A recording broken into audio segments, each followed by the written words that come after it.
gotta be getting darn close to 6. I got 5:59. Just keep staring at me.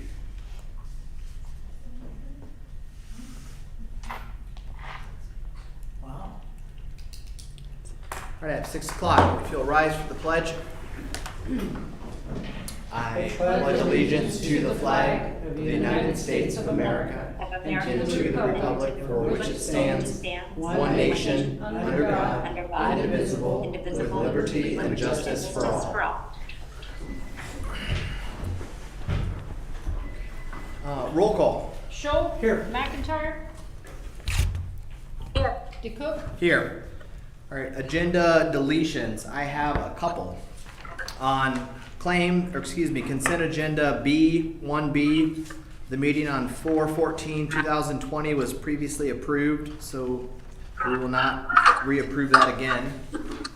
Number 10, consider Teamsters Local Union 238 collective bargaining agreement with possible action. A few more details yet need to be worked out, and so we're going to pull that from the agenda tonight. 12M, consider fiscal year 2020-2021 wage adjustment for the following departments with possible action. M is the sheriff's office. A few more details are yet to come, and so 12M is going to be pulled from the agenda. And 16C, receive and file reports. C is the Humane Society. Report was not received, and so we will pull that from the agenda tonight. Are there any other additions or deletions to the agenda? Seeing none. Action item number 1, consent agenda. Claims. We have a claims amount of $1,317,539.96. No fringes. B, minutes to approve. Regular meetings 6/2/2020, special meetings 6/1/2020, 6/9/2020. C, approve hire Josh Judish, Assistant County Attorney, County Attorney's Office, effective June 1st, 2020. Not a biggie, but John. John Judish. Sorry, John. D, approve removal from payroll Jane Summers, temporary election clerk, auditor's office, effective 6/5/2020. E, approve wage adjustment Lisa Howard, lead service coordinator, mental health, effective July 1st, 2020. F, approve six-month wage increase for Chad Elliott, road maintenance tech 1, secondary roads, effective June 23, 2020. G, approve job classification change for Matt Drish from equipment operator 1 to equipment operator 2, secondary roads, effective June 2, 2020. H, approve hire Jacob Henderson, Baird, mechanic, secondary roads, effective June 22, 2020. I, approve decrease in hours for Don Bowman. Oh, Don Brown. Don Brown. I was like, I think Don's here today. Second on that, by the way. We do not want to decrease Don Bowman's hours at all. I is approved decrease in hours for Don Brown, home care aid director, health services, effective 6/11/2020. J, approve allowed family farm credit applications for tax year 2019 payable 2020-2021. K, approve allowed disallowed business property credit applications for tax year 2019 payable 2020-2021. L, approve homestead, military, elderly or disabled and disabled veterans tax credits for tax year 2019 payable 2020-2021.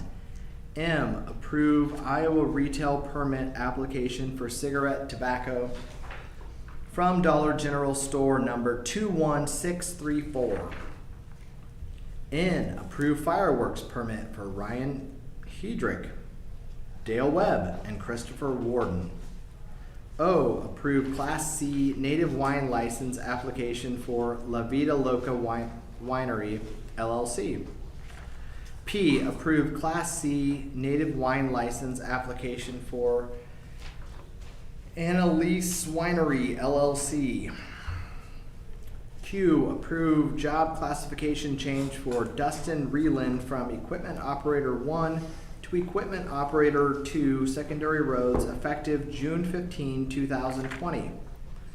R, set public hearing date for 7/7/2020 at 9:35 a.m. regarding sale of county-owned property, parcel numbers 05000316684 and number 05000310626.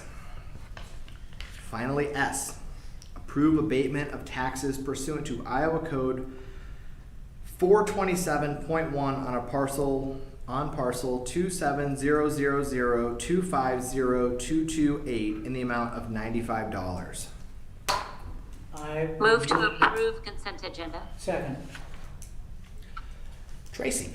Schultz. Aye. McIntyre. Aye. DeCook. Aye. Sorry for my misspeaks on two of those. That was a mouthful. That was a big consent agenda. All right, number 2 is a public hearing, and I've got 6:06 scheduled at 6:05, so we can begin our public hearing regarding road reclassification of Beardsley Street and 135th Avenue to a level C with possible action. I move we go to public hearing. Second. Tracy? Schultz. Aye. McIntyre. Aye. DeCook. Aye.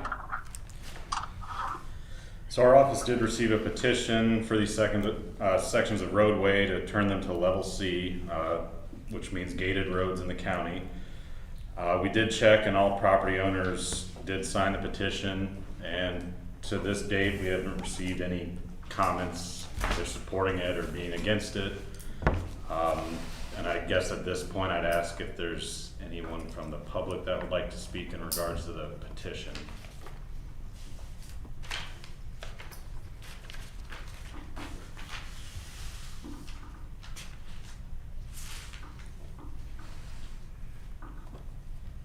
I see none online.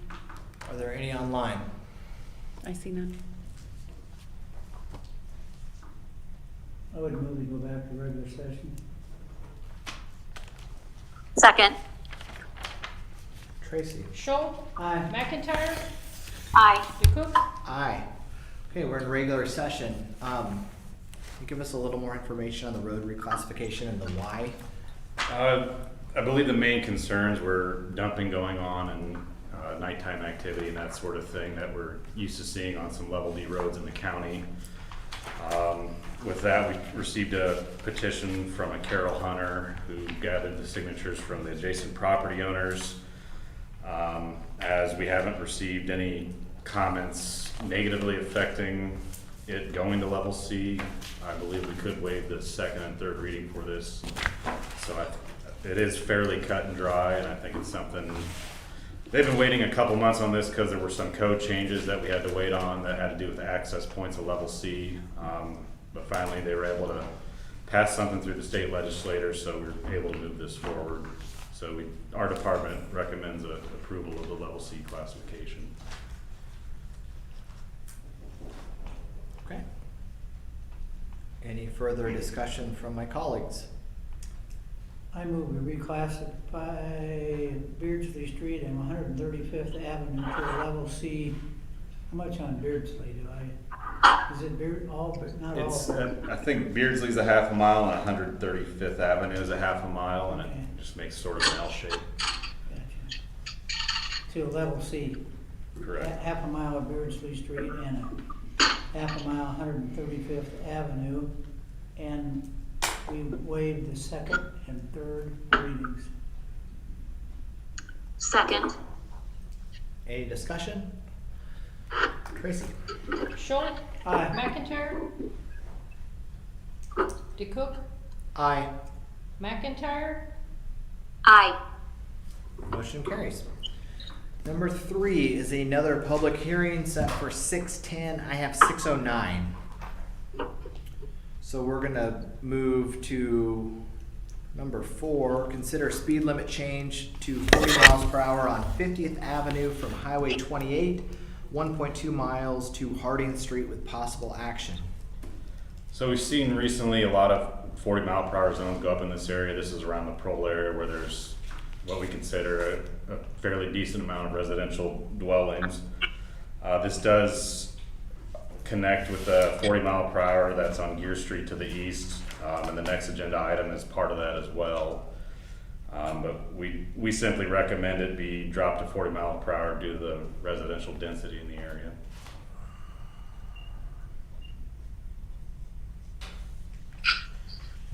Any discussion? I would move we change the speed limit to 40 miles per hour on 50th Avenue from Highway 28, 1.2 Second. miles to Harding Street. Okay, we've got a motion and a second. Any further discussion? Seeing none, Tracy? Schultz, Aye. McIntyre, Aye. DeCook, Aye. Okay, we're gonna circle back to action item number 3, public hearing regarding chapter 32 ordinance change with possible action. I move to go to public hearing regarding chapter 32 ordinance change with possible action. And I'll second. Tracy? Schultz, Aye. McIntyre, Aye. DeCook. Aye. Okay, we're in public hearing. Okay, so our ordinance was, adopted many, many years ago, and there is a state code, and our ordinance, appears to be outdated, so we're looking to just get rid of our Warren County stipulations and just adopt the state code. Can you kind of give a synopsis of the changes that are desired? I mean, the changes, like there's the state, the Warren County code obviously is above and beyond what the state code says about, you know, things like testing and some setbacks. There is, our Warren County code requires that, the biosolids be injected, and the state code allows injection and incorporation. The other thing, the main point is that people are allowed to apply, land apply. It's just that if they are going to land apply on more than 200 acres, they have to come to the county and request and submit an application. I will say that we did have one application a few years ago, and it did not go very well because of the amount of information that was asked to gather. Essentially, we weren't really even able to gather that information of what was being asked.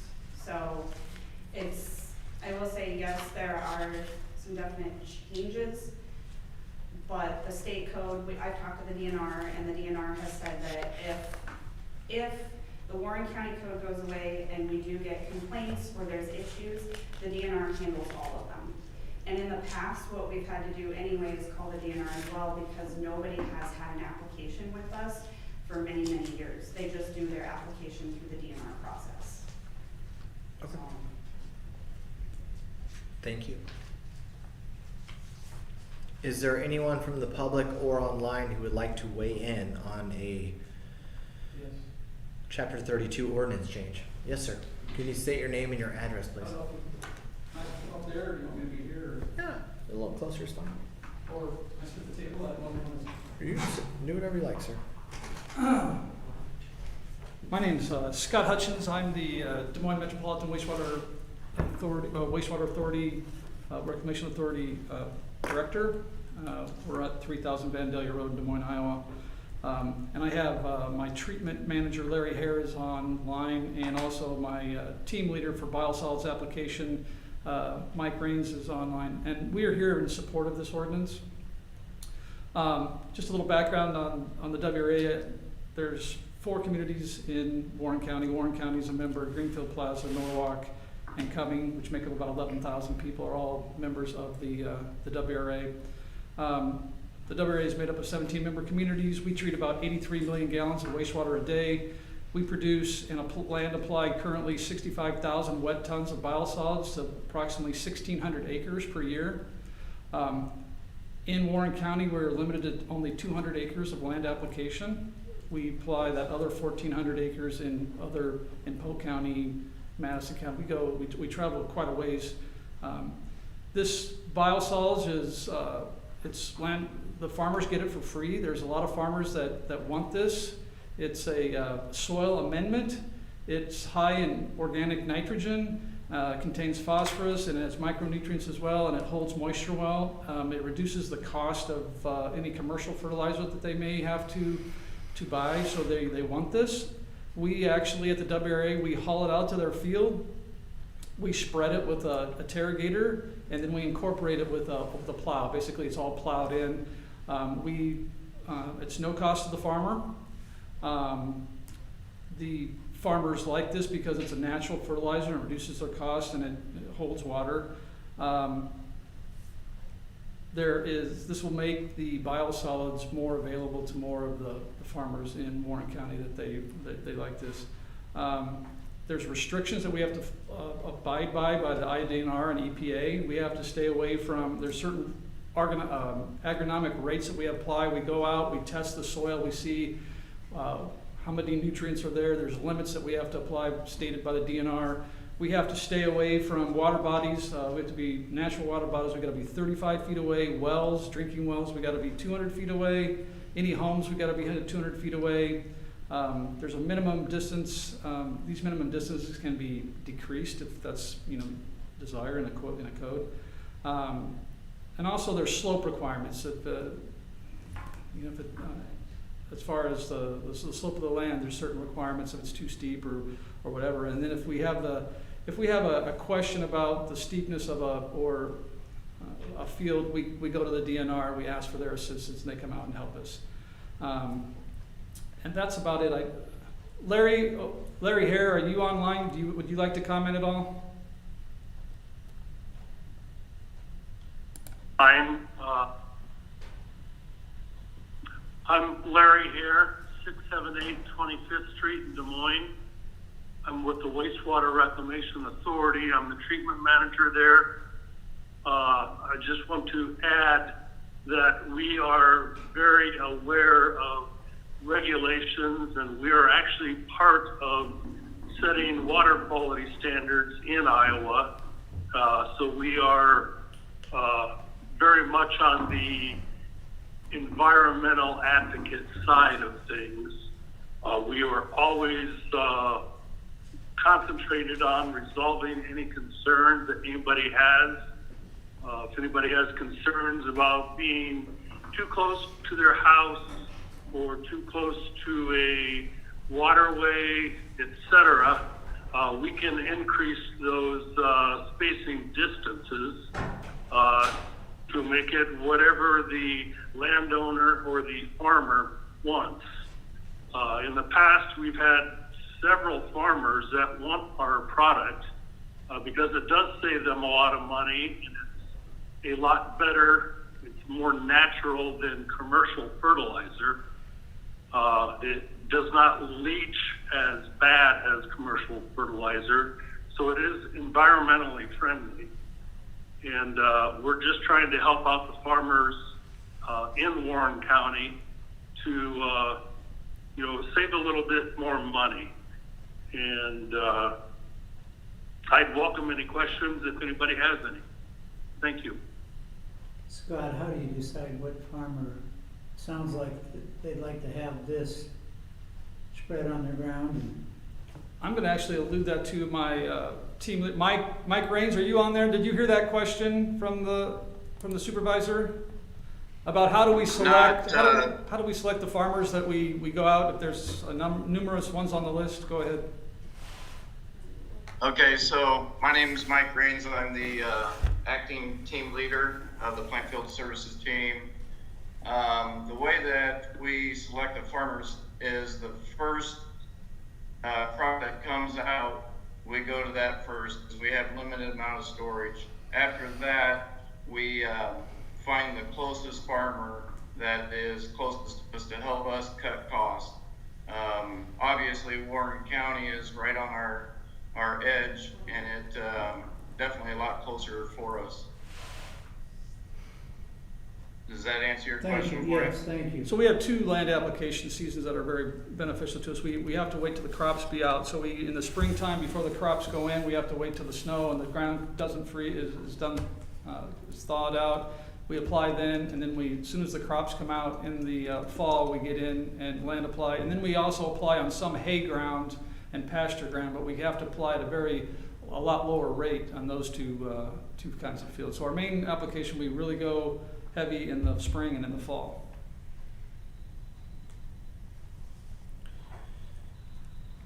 Thank you. Is there anyone else from the public who would like to speak on this matter? I'm Alan Henry. I'm the farmer they've been applying on the past half dozen years anyway.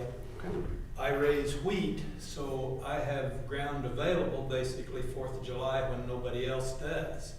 And I've been able to use the entire 200 acres allotted at Warren County, and I was the guy that filled out the application that too much lawyer work, it never was gonna work. I could never be right. And so that's why we've stayed at 200.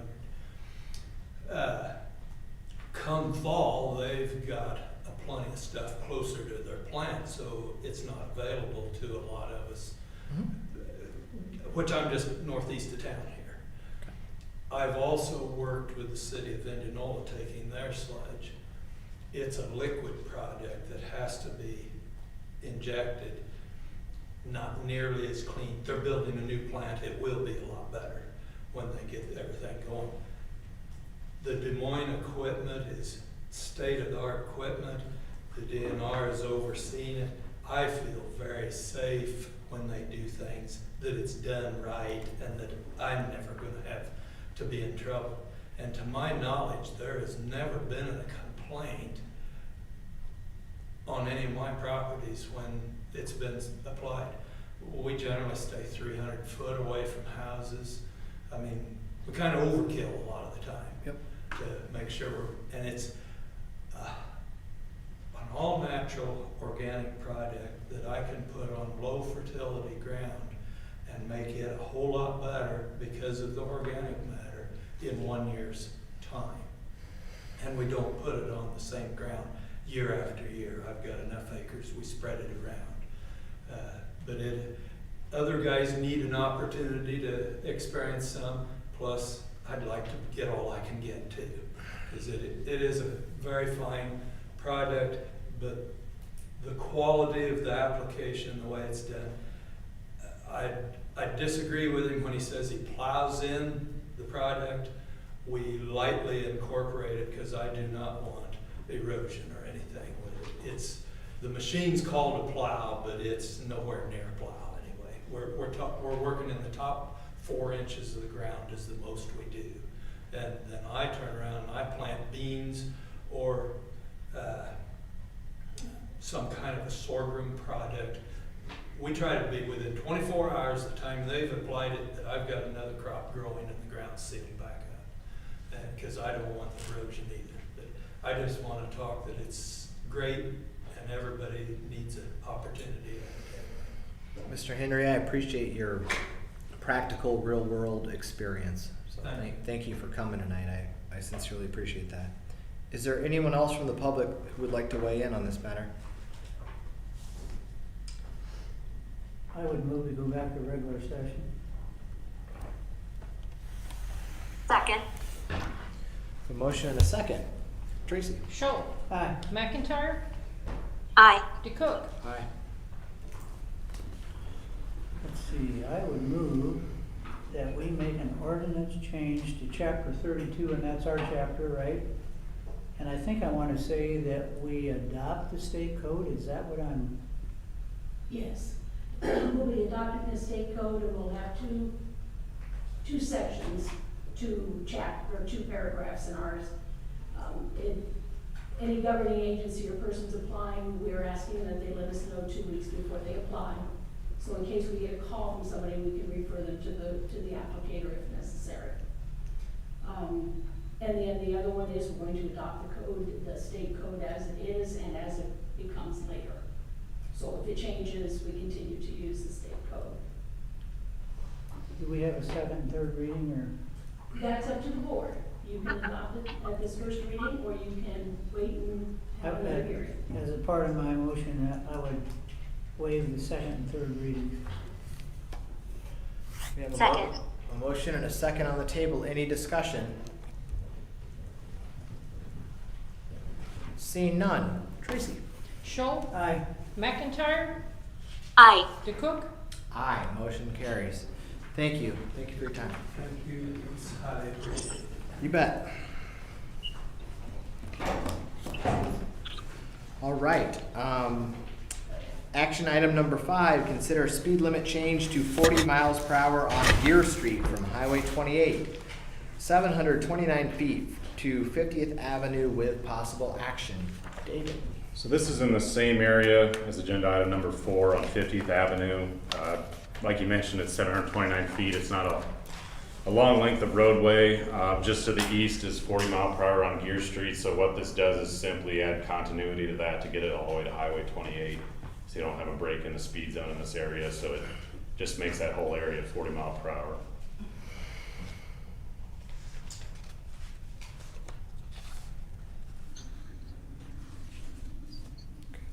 Do we I have? would move we change the speed limit on Deer Street from Highway 28, 729 feet to 50th Avenue to 40 miles an hour. Second. We have a motion and a second. Do we have any further discussion?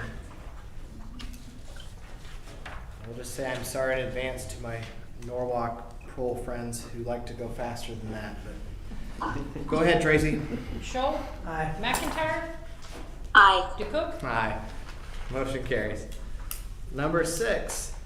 Looks like the last of our speed limit changes. Consider speed limit change to 40 miles per hour on Fillmore Street, west of 50th Avenue, 2,426 feet with possible action. David?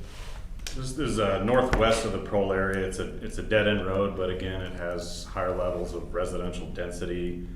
That comes with people trying to get their mail, garbage service, all those things. There are developments and housing developments that are proposed and being built out there currently, and this will further help them develop that area. I think people like to move to this section of the county because it's hard to find and it's a nice dead end road out there, so that's why it's getting houses. But we again recommend a 40 mile per hour zone for this roadway as well. Understood. Do we have a motion? I would move we change the speed limit to 40 miles per hour on Second. Fillmore Street, west from 50th Avenue, 2,426 feet. Okay, we have a motion and I heard a second from Supervisor McIntyre. Any further discussion? Tracy? Scholl, Aye. DeCook, Aye. McIntyre, Aye. All right, motion carries. Number 7, consider change orders for Warren County Justice Center with possible action. We have A and B. A is Vanderpool Construction, Inc., and B is Cunningham, Inc. Megan. Item A, Vanderpool Construction, Inc., in the amount of $5,385. This is in conjunction with that construction change directive number 2, which was the reinforcement of that Sally Port area. We previously approved the change order for core construction in regards to that. And the change order for Cunningham is in regards to, this is the final piece of that shelter in place. We previously approved 4 of those contracts for that shelter in place. This is for Cunningham, Inc., and the amount is $65,905.62. Is it my understanding, Megan, that that's sort of the final piece of the storm shelter? Yes. That we approved prior? It's my understanding these are the final pieces of both of these. Sounds good. Thank you. I would move the change orders for the Justice Center, Vanderpool Construction, $5,385, Cunningham, Inc., $65,905.62. Second. Any discussion? Seeing none. Tracy? Scholl, Aye. McIntyre, Aye. DeCook, Aye. Motion carries. Number 8, consider economic developmental digital enterprise urban renewal area joint agreement with West Des Moines with possible action. And we do have Katie Hernandez with the city of West Des Moines here. Katie, are you there? Yes, I'm here. Hi, Katie. Would you like to speak a little bit to this item to the supervisors? Absolutely. So Katie Hernandez, City of West Des Moines Community and Economic Development Department. The City of West Des Moines is proposing a new urban renewal plan and a new urban renewal area. The purpose of the plan, the primary project within the plan, is a citywide conduit network located within city-owned right-of-way. The reason the City of West Des Moines is coming to the Warren County Board of Supervisors this evening is because a portion of the proposed urban renewal area lies outside of the City of West Des Moines boundary and jurisdiction. So state code requires the city to request consent to include that area that lies outside of city jurisdiction. And just to clarify that the area outside of City of West Des Moines territory is in city-owned right-of-way. So it, if you take a look at the map that was included in the summary, the right-of-way follows Grand Prairie Parkway to the south. Well, it's Veterans Parkway in Warren County primarily. So that is kind of the overall summary and the purpose of the project. I am happy to take any questions from the board. And just for the public's benefit, Ms. Hernandez, this is a fiber project, isn't it? Correct. We're in, the plan is to install the conduit for the fiber. Perfect. So it's a shared conduit network in the right-of-way. Okay. And there's no financial contribution from Warren County, you're just looking for consent to move forward with your project, is that accurate? Correct. Consent to include the unincorporated territory into the area. The no financial contribution. The City of West Des Moines is planning on funding this project with the potential of lease agreements with users that are installing fiber in the conduit. Thank you very much. Thank you. I would move the Economic Development Digital Enterprise Urban Renewal Area Joint Agreement with West Des Moines. Second. Any discussion? Seeing none. Tracy? Scholl, Aye. McIntyre, Aye. DeCook. Aye. Congratulations, the motion passes. Thank you, Ms. Hernandez. Number 9, consider AFSCME Council number 61 collective bargaining agreement with possible action. The board approved a tentative agreement with AFSCME back in, I believe it was December. This is the full agreement. The duration is a 2-year extension of their current contract. The wages included 2.5% across the board wage increase. All prohibited subjects of bargaining have been removed from this contract. So this is just that finalized contract to the board that you already agreed the tentative agreement on.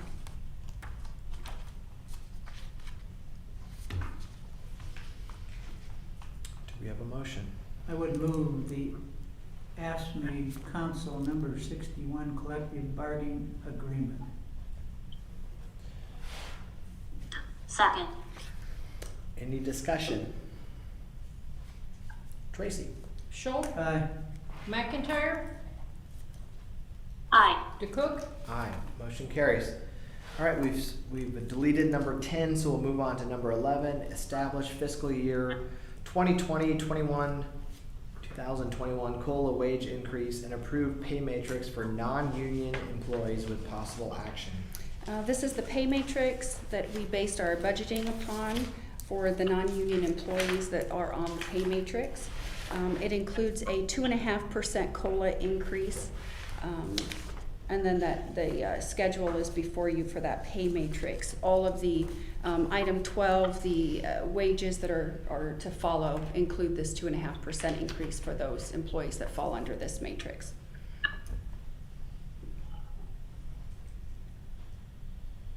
Do we have a motion? I would move for the 2021 year COLA wage increase and the pay matrix for non-union employees. Second. Any discussion? Tracy? Schultz. Aye. McIntyre. Aye. DeCook. Aye, motion carries.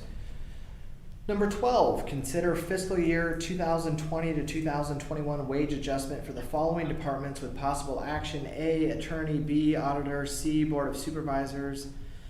D, conservation. E, DCAT. F, engineer, secondary roads. G, health services. H, information technology. I, maintenance. J, mental health and general assistance. K, nutrition. L, recorder. N, treasurer. O, Veterans Affairs, and P, zoning.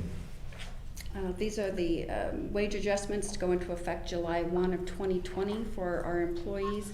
Each of these resolutions was forwarded to the department head for review prior to coming on the agenda here, and they correspond with how we budgeted for the fiscal year 21 budget. I would move the 2021 wage adjustments for the 15 departments that are listed with the, and the 16th one, sheriff has been deleted, so there's 15 of them. I don't know, I'm gonna say. We will circle back on the sheriff's department at some point soon, I Yes. assume. Yes. All right, we have a motion and a second.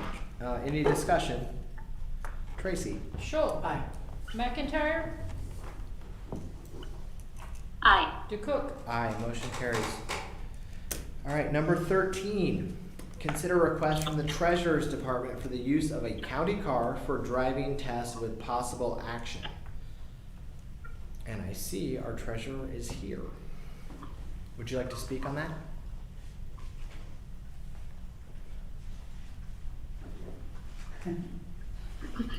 You do. I think at the last board meeting, you guys thought that if ICAP would do a letter of saying that they don't recommend it, but they would insure the vehicle, that was kind of where it was left. Sure. I believe we have that letter now. We received an email from ICAP that they did not, it was not, they would insure it, but it was not their preference. Okay. Well, let's have a discussion between the parties and the supervisors here on where we're at with that. I will say, for the benefit of the public, I did receive an email from our county attorney pretty strongly against it, but I don't think that was news for us going into the last meeting. ICAP has now at least offered up an opinion that they will approve this action. I have received at least one, if not two, email correspondence, emails from various people that were concerned, and it was sort of in line with what our county attorney was talking about regarding the not being familiar with the different vehicle sort of aspect of it, especially for young drivers. And so I've heard those people. And I'm willing to listen to what my colleagues think and what everyone else thinks, and maybe we can figure out a plan or come back to it. I'm good with really either, but I don't know where Crystal you're at and Doug where you're at. I will say this, I think like most things, we sometimes play in the gray area, and it's not exactly black or white, and you don't get to make a decision that just makes everyone happy. Oftentimes I feel like no matter what we do, there's going to be certain people that are unhappy, and so we need to make a good decision that keeps safety in mind and also is respectful for our constituents. So those are my thoughts. What say you? I would think maybe, could we consider something about, I don't care, doing it between now and the end of the year or something and see how it works and then bring it back to us. So I guess I'm talking about an experimental period, Probationary period. probationary period. That was my initial thought anyway. Of course, this wouldn't be forced on anybody. It would be available and we would prefer it. But if somebody were uncomfortable, we're not gonna not do their drive test or make them go in a car they don't wanna go in. I mean, that would be silly. And my thoughts were the same. You know, we may do this for a couple months and it's terrible, you know, I mean, I know that can happen, so. Yeah. And to be fair, very, very, very few kids have to take a driving test. They do driver's ed. They don't, I mean, unless they don't pass their class, they don't drive with us, so. And they're in a strange car when they take driver's ed. Yeah, they do driver's ed in a different car, you know, their parents' car is a different car, I mean. So there's arguments on both sides, I guess, for that. Right. Well, I took my test in a different car. It was a rental car. It's a sports car, very different. It was nothing I had ever driven before. So, and I did well. So, my feelings are I would really like to do the probationary period. I don't know if it's going to really change anything. I guess my biggest hang up would be children getting in. But if that's a very rare occasion, I think that would have been my only drawback. But again, having been, you know, a teenager when I took mine and in a very strange car, so I've had that experience myself. I have no problem with this at all. And where are we at with the vehicle from the sheriff's department? We've been approved for the loan, because it is COVID related, to purchase a vehicle for the sheriff's department so that one can be donated to the treasurer's office for this process. So we have been approved for it. We have not submitted pending approval from the board whether to go forward with that purchase, so that they have a vehicle with which to give the treasurer's office, as opposed to buying a brand new vehicle for this purpose of doing the drive test. There's a Dodge Charger.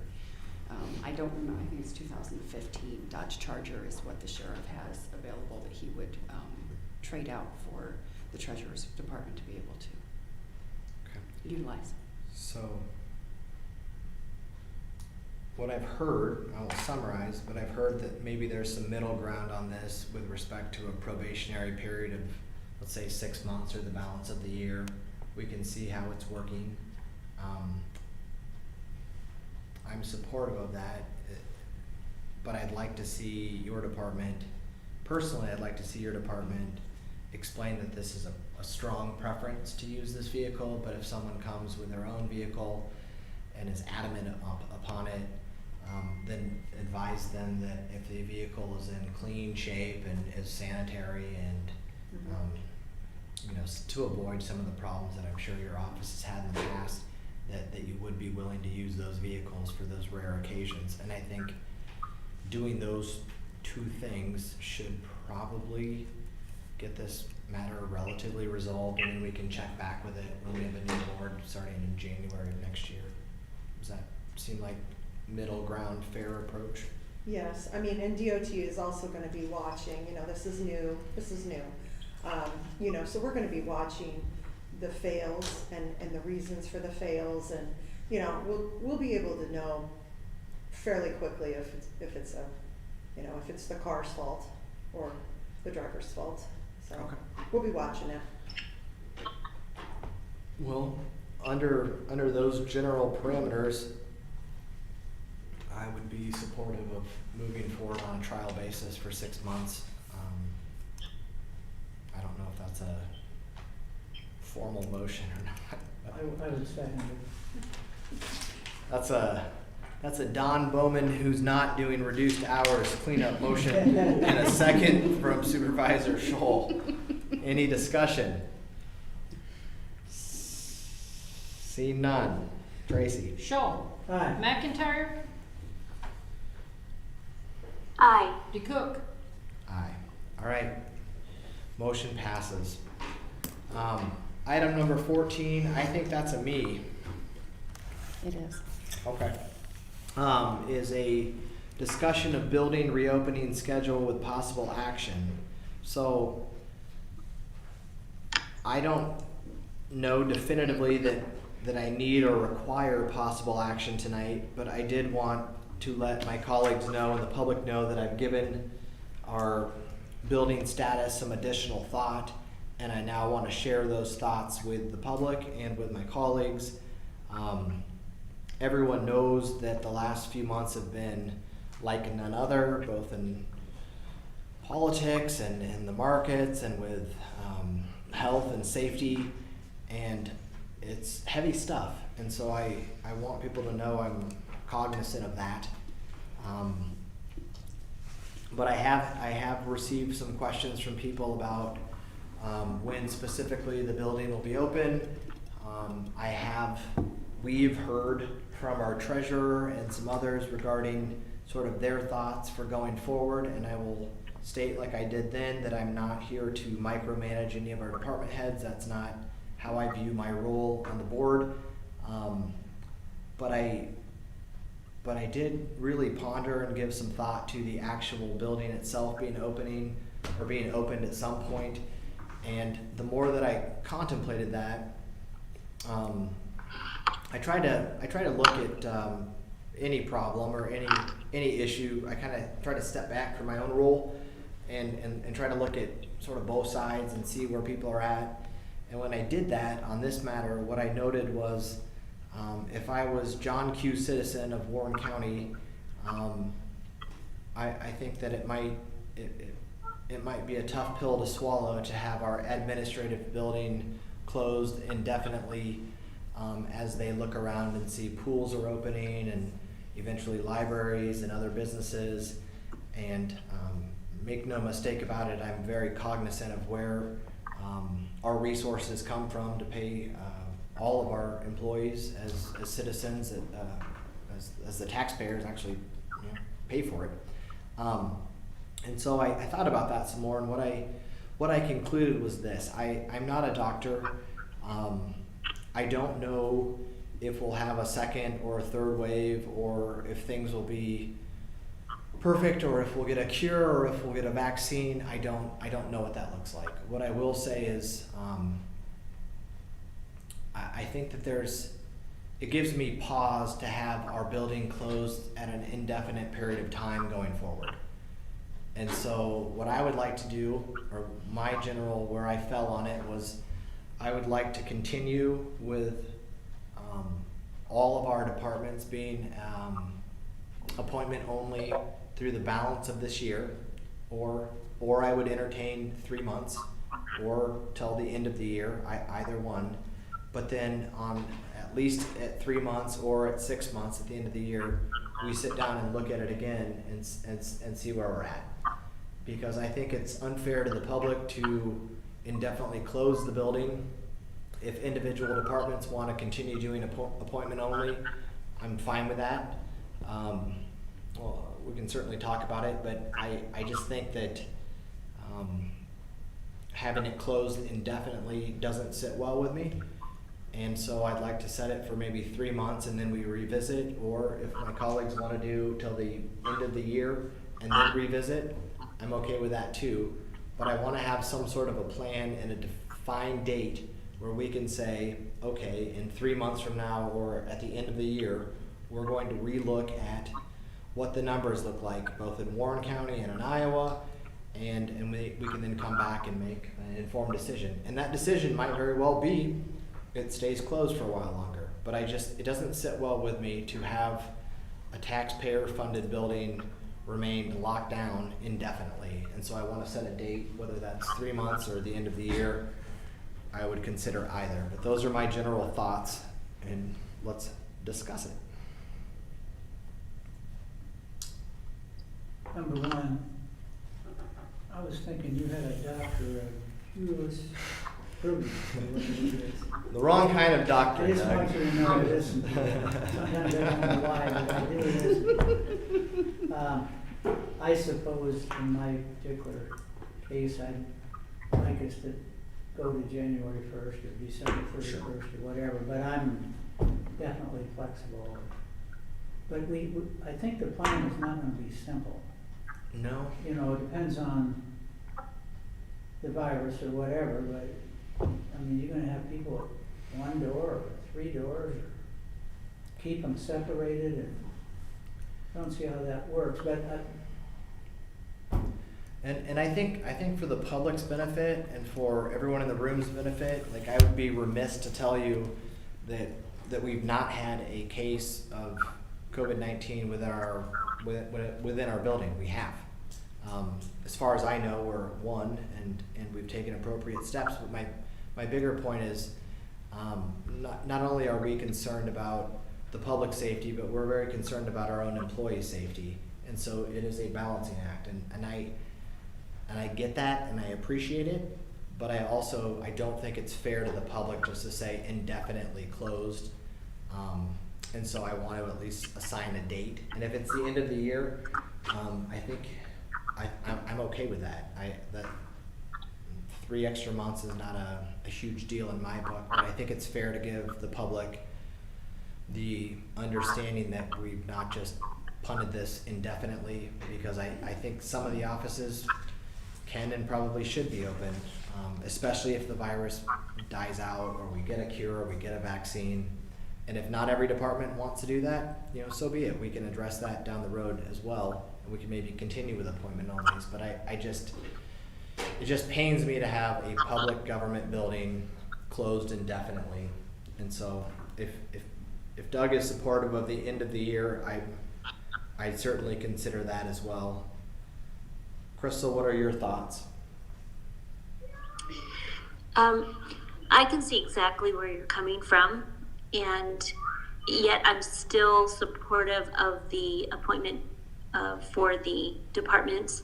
I did not like the lines in the hallway, and as Doug points out, we cannot do social distancing with the limited space we have, and still have adequate traffic flow through the halls.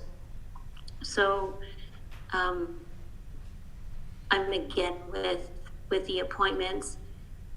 Opening up the building, I would like to see maybe, 1 access point and possibly security with that. It doesn't have to be as secure as the courthouse, but just so people aren't coming in and just wandering, they have to have something that they need to do here. But those are my thoughts. That's good. So what I'm hearing is generally supportive of remaining in a closed state. And honestly, I want people to know I did read the ISAC correspondence. It was mostly directed at the courts for reopening county courthouses and court facilities, but it was also regarding county facilities. There was a very substantial checklist of what they required before a building could be opened. And I sort of agree with you, Crystal. Just the logistics of our building are going to create some real problems measuring up to those standards to get it open. So I don't think that it's an easy decision, but on the other hand, it just pains me to leave the building indefinitely closed. And so if you're both agreeable, and this will put sort of through the end of the term, we can reassess this in January 2 meeting of 2021, or we can carry this forward throughout the end of the year, and then we can set a date for a discussion on reopening, and perhaps the facts change, perhaps the data points change, and everything gets much easier. But if you two are okay with that, I'd still like to set that date so that we can at least advise the public that the admin building will be closed throughout the balance of 2020, appointment only at all departments, and the new board will reassess where we're at based on facts and with our health department on the first meeting of 2021, January 2 or 3 or whatever it is. And that doesn't mean that we're going to do something different at that point, but it does mean that we're going to take a hard look at it, because I don't think it's fair to the public to just indefinitely close the building for 2 years, 3 years, 10 years because it's more convenient. I mean, they're paying for the building. So I would move that, and my terminology is, I think I call it the organizational meeting in January. Sure. When it be reassessed. okay. So the admin building, the motions for the admin building to remain closed through and until the next organizational meeting, the first meeting of 2021. And at that point, the new board can get sworn in, and we will take up the matter of what the plan is going forward. Do we have a second? Second. We have a motion and a second. Tracy? Schultz. Aye. McIntyre. Aye. DeCook. Aye. Thank you. Motion carries. Supervisor DeCook, may I? Sure. In conjunction with that, do you want to talk about holding meetings within the building? You had asked about whether I had the doors open for this meeting. Would you like to start opening the doors for the meetings if the building's going to remain closed through the end of the year? Is that a different conversation that you'd like to have? Yeah, 14B, new late edition. I don't see it. It's not exactly there. Slap my hand. So that really does bring up a good point. Thank you, Megan. Where are we at with our board meetings, our regular board meetings at a minimum, having those open to the public? I think that this room itself can accommodate, I don't know what the 50% number looks like, but I have a sense that we could offer open meetings for our Tuesday morning and Tuesday evening meetings to the public. What are my colleagues' thoughts about opening those up so that we're not Zoom meeting for the rest of the year? Gosh, I would think you couldn't have more than I think it's great. 15 or something here, could you? Could you do a sign-up sheet and first come, first served basis? And once you reach a certain capacity, I think you would still have to do the Zoom in conjunction with it. Sure, because we have to sure. learn.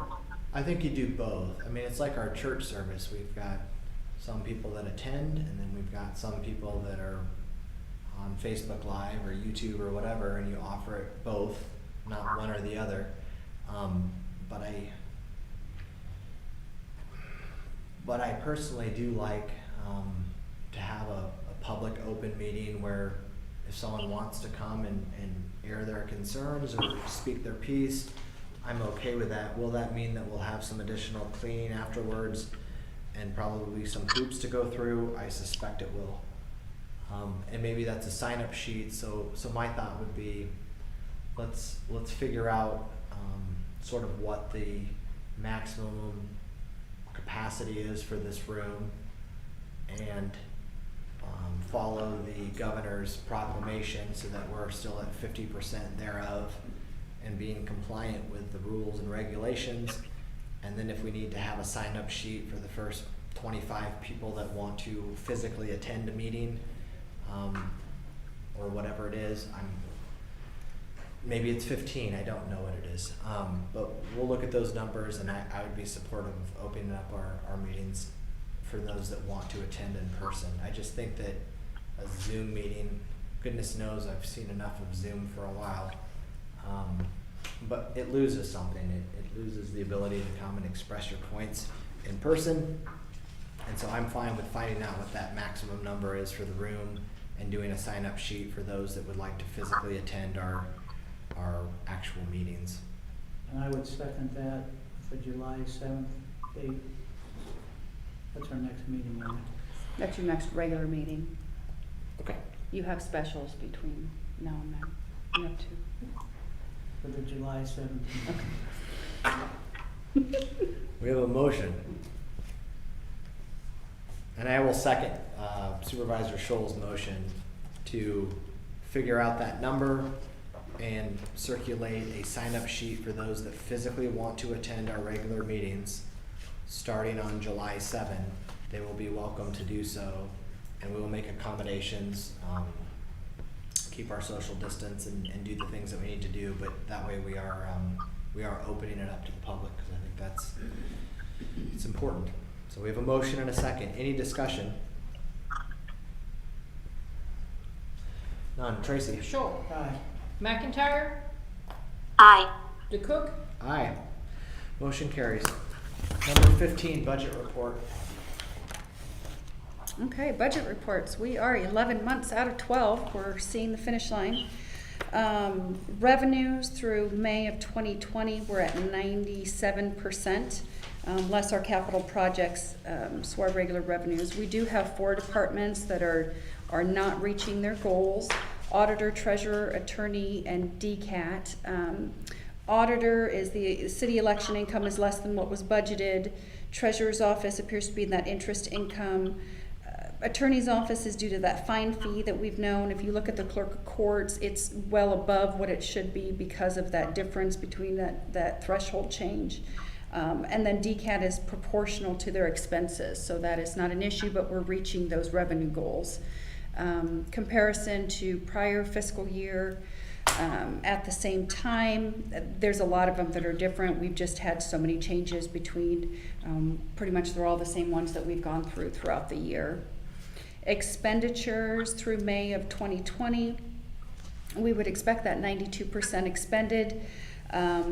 All of our budgets at the end of May were within that realm, except for Liberty Center Sewer. It appears there were some unexpected telephone notification system update that needed to be performed at Liberty Center Sewer. I will need to reappropriate. Zoning does have some room within, and they're in the same service area 6, so I will be putting together a reappropriation and requesting of the board. And perhaps I can put that on the Thursday special meeting to do so. If we look at fund balances through May of 2020, overall, our fund balances are up. The items that are down are the county attorney court fees that we discussed, secondary roads. Recorder's record management is down from last year, but that's due to the archiving project that the recorder did last year. The attorney forfeiture fund, there were some expenses from there, but overall, the funds are doing fine. Our debt service is at that negative, which will be an audit comment, but we'll have to work through that. So other than that, we're looking pretty good. I do have some reappropriations that I need to bring to the board. When I pulled June numbers, it appears the medical examiner is over budget. We've amended that twice already this year. I will find some place in Service Area 1 to reappropriate to bring that back into balance. But those are the two, Liberty Center and the medical examiner are the two that I can see that will need reappropriation. Does the board have any questions for me in regards to the reports?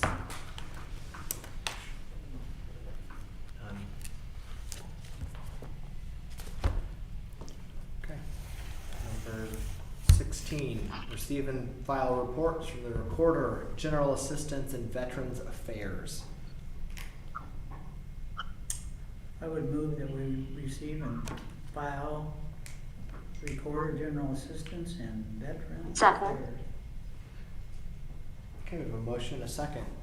Tracy? Schultz. Aye. McIntyre. Aye. DeCook. Aye.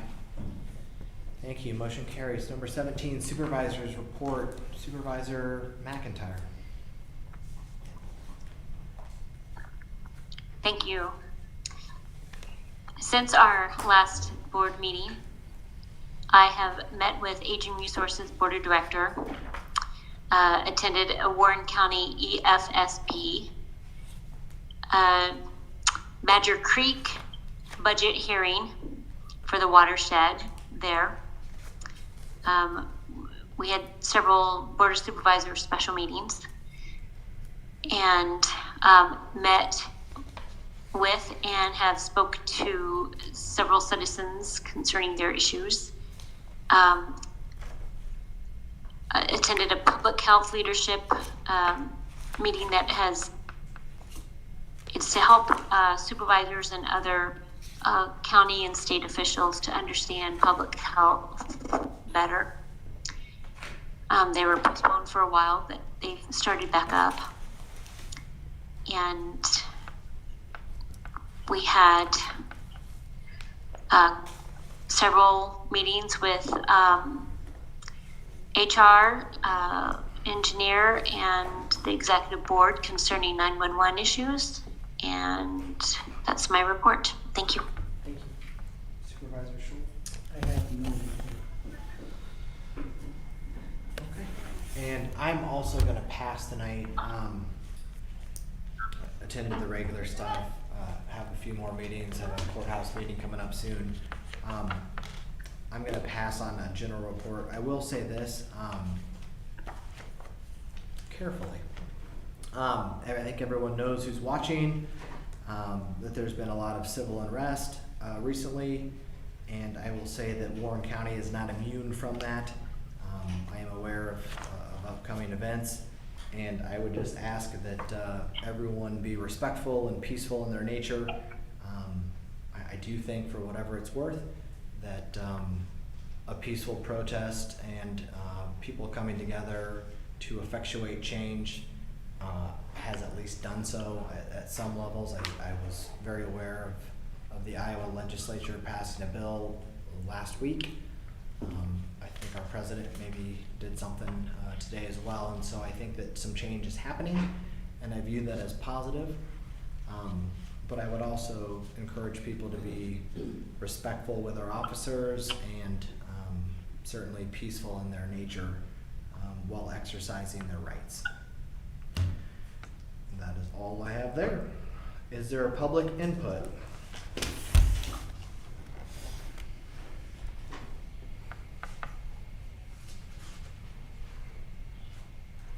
I see none online. Okay, no one is online and no public input.